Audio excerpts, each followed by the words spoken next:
劳动部上新的统计，目前国内减班休困，也就是你迄无薪假的企业，有1189间，有超过21000人咧休无薪假，是10年来上多。有未少迄无薪假的民众，是想办法来找兼差，或者是培养第二专长。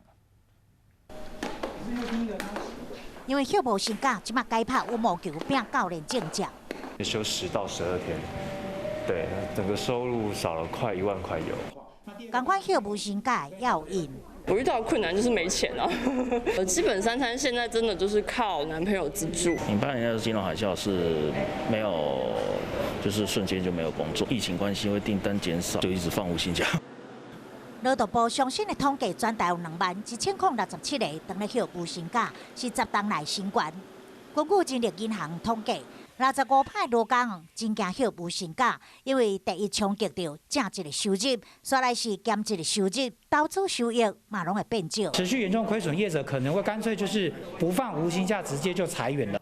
国内疫情渐渐平和，但是休无薪假的人数也在增加，政府拼防疫，嘛得检顾经济发展，赶紧让民众回到正常生活。